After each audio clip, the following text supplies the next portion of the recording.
to our first segment of Blooming with the Brothers.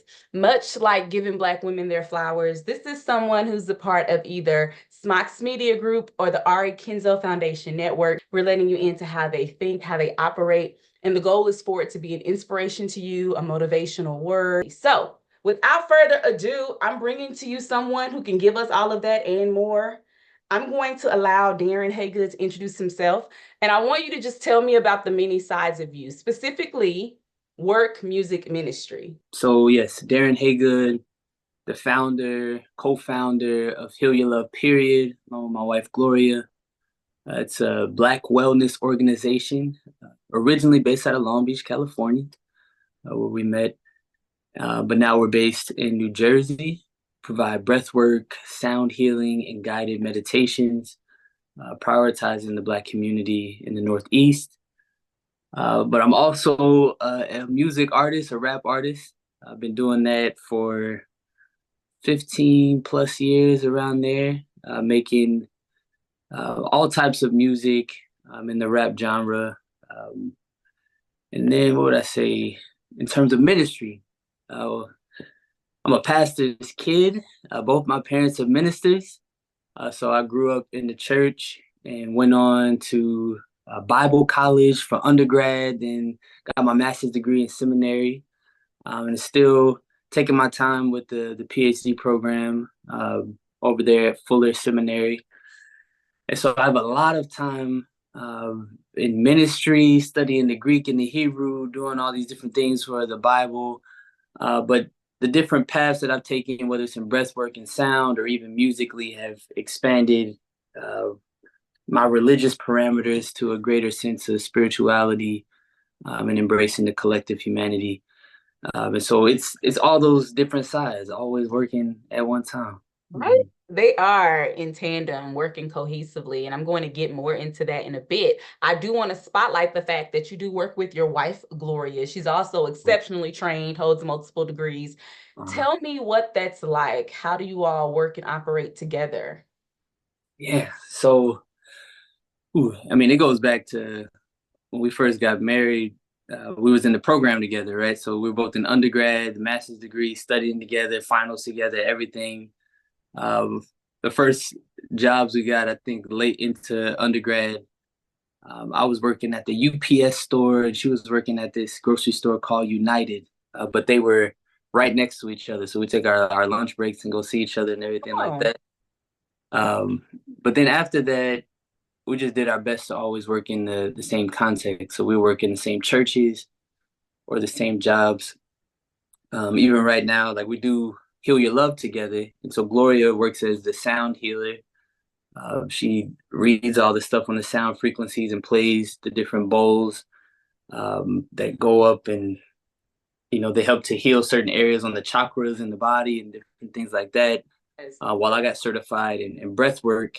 And so many people often do these things separate, but we brought them together because both of them initiate what's in the body called the parasympathetic nervous system and all the science and all that stuff I can go into. But we combine these different things that bring the body to a state of peace, and it allows people to heal during our sessions. Gloria brings her training not only from the masters with the seminary, but she also got trained to be a chaplain. And so she provides emotional support for people there. Right. And then I bring my training in ministry in order to direct and to guide the different spiritual things that happen during our times together.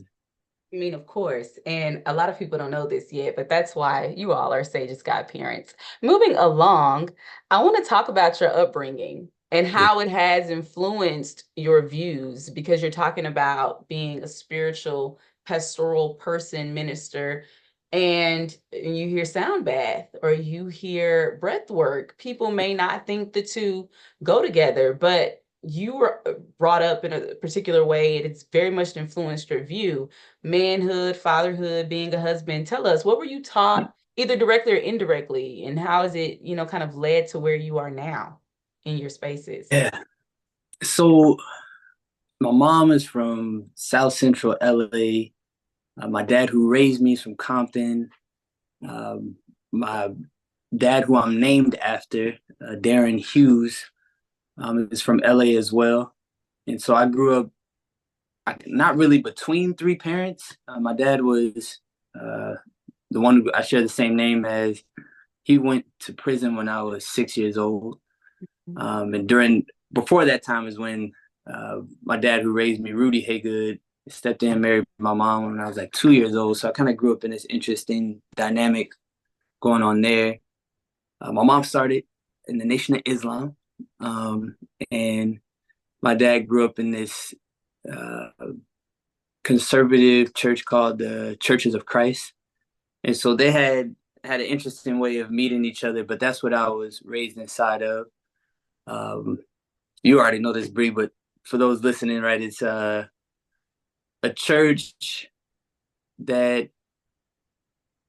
was started by some white brothers um, for the sake of uniting all of the denominations across the country because America was so divided with different churches and things like that. So they thought we're going to boil it down, call it the Church of Christ, and we're going to unite people and stop all the divisions between churches. And they wanted to be simply Christians or only Christians. Um, and over time, it developed into a movement that was not only for Christians, but thought they were the only Christians. And so then they said all the other ones were bad and wrong and different things like that. And so my parents came up in that tradition. Early on, they realized that all that stuff wasn't as true as it said, but they saw a lot of beauty in it. And so we were kind of dancing on the inside of my parents being ministers in it. Mostly my dad. My mom was a minister, but they didn't allow women to be ministers. So that was a whole kind of thing. We're gonna get into it. Yeah.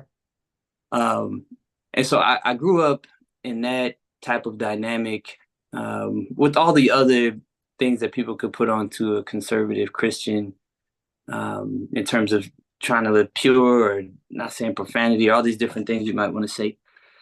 And then in terms of manhood, right, I had, mainly my dad who raised me was teaching me all of these different things, sometimes directly, like you said, sometimes indirectly. He would spend time with me, teaching me how to read the Bible. Even before I went to college, right? My dad had this thing that he learned called oika, which was observation, interpretation, correlation, application. And we would sit and read something from the book of James. I have to go through each verse, and you have to write something you observe from the verse. How do you interpret it? What does it correlate with something else in the Bible? And then how are you going to apply it to your life? And I'm just having to go through. That was part of how I was raised. And so it was those dynamics, but bigger than, all of those things, it was my dad coming in and saying, at a very young age, he had asked me to call him dad, even though he was technically my stepdad. Because in his head, he said, I don't do part-time fatherhood. And so if I'm a full-time father, then I'm a full-time dad kind of thing. And so from a young age, he just took me in and took full responsibility of me. And that's been the most meaningful, one of the most meaningful experiences of my life for my dad to say, like, you're not of my own blood. It wasn't even about like him marrying my mom. It didn't feel like, right? I know that was a part of it, but it was truly taking me in and saying, you are now my responsibility, and taking all the steps to train me into what it means to be a man. He would always talk about things in terms of providing for the family. When finances was tough, my dad was working Monday through Friday at a normal job as a social worker, and then he took on overnights Thursday, Friday, Saturday. And so it would be some months where my dad was just a zombie from working two different jobs just to make sure all the ends, everything was being met.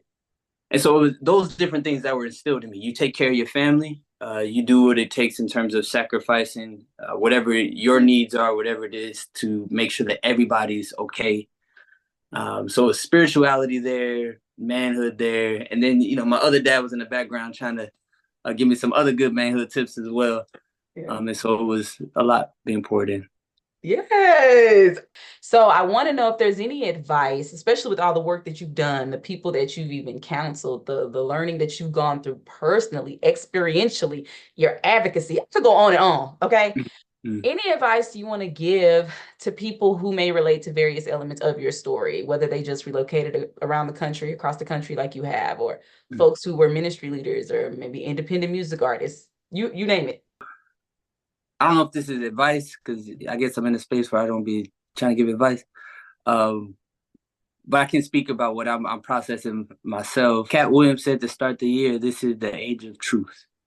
And what we're going through on so many levels in society, it feels like the currency right now in the world is your authenticity. And that's a tough thing. I've had to face different transitions in my life for being authentic and open and all these different things. Um, but it's not only, when we think about everything from social media, um, people who are at the top of those spaces are often people who are able to have their authenticity at the front and center to be able to live in that space. Mm-hmm. Um, but it connects to spirituality, it connects to music, it cuts through all of it because we're in a time of deep inner transformation for all people. I think COVID kind of peeled back the layers and people were able to really go inward and ask themselves, am I in the job that I really want for the rest of my life? Am I really walking down the path that I want to be as a parent, as a child, whatever it is? There were a lot of tough conversations going on with family dynamics during that time, but so many things were happening. And so, in terms of this next stage of this year, it's like, how do you take radical ownership for who you are Yes. um, when nobody else is with you, when nobody else is watching? That deep self. How do you regularly take stock of that, and not so that you go and sell it online or even use it to make some type of way in the world, but so that you begin to live a life that you are proud of every time you go to sleep at night, and that you make the most of your time on earth. um, and not, I guess when I say that, it feels cliche, but it's this sense of like really tapping into why are you here, Right. Right.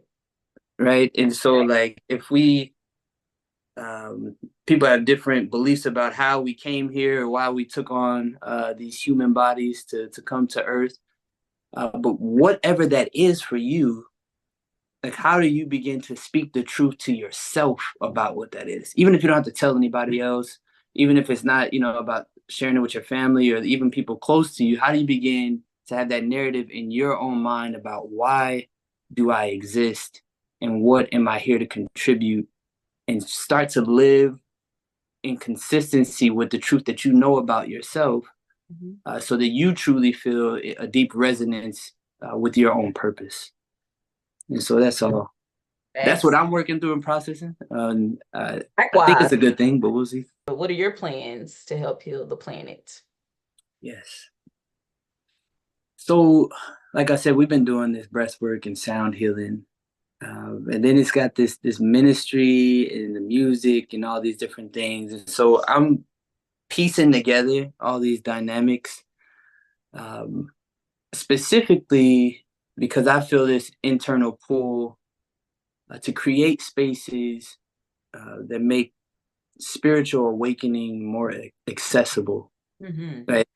When we talk about breath work, there's so many people who come to our sessions who uh, we've had one lady who was dealing with back pain for over a week and she didn't know how she was going to be able to get over it. She's like almost 80 years old, came to her house, did the breath and sound session, and once the session was over, her pain was gone. We had people with, fibromyalgia, who are always in pain, and they came to the session and they said that all the pain was out of their body when they were leaving the session. We've had people who feel like they're traveling through galaxies and having all of these different spiritual encounters during the time that they're going through these sessions. And so we've been taking note of other people who've been leading in a similar dynamic with meditation and combining it with science. And so it's how do we begin to make these practices more precise, that we know how these different effects are being produced, so that we can create a container for people to come and heal, whether that's physically, emotionally, the spiritual awakenings, like I said, to really get as detailed as we can to how many breaths are we taking? What does that do inside of the body, right? We know when you breathe in and you exhale longer than you inhale, then it boosts your immune system for 6 hours, right? So how do we connect it all with the science so that the Black community can have accessible resources for their own healing, for their own spirituality and development, whether they're in church or out of church, right? To have a container, to have resources that these are regular practices that we partake in that allow us to come into contact with our higher self, our purpose, whatever that might be for someone, and to do so in ways that often cut through ways that people might consider to be more challenging, right? Going up to the Himalayas and meditating for 10 days or whatever it is, or fasting for 30 days. Those ways have been proven to be, of course, helpful, but how do we take all the science and technology we know now and be able to make these things more accessible for people who truly desire to come into contact with their purpose? So, Yes, yes. And you talking about breathing and talking about the technology, it definitely gives me a moment to pub the fact that we have research going on with UC Irvine and yep, Black exactly. mental health and ensuring that mothers are able to have your services on a weekly basis. And also, there's just going to be more coming from Theo Blue at some point. Listen, Uh-huh. we already are connecting here Yeah, on what's yeah, to come artistically. yeah. Much is in the works for Darren Hagood, Heal Your Love, period. Uh-huh. Gloria, shout out to you as well, the whole Yeah. fam. Mm, This has been the first session of yeah. Blooming with the Brothers. So thank you for joining us. Until next time. Okay. Bye.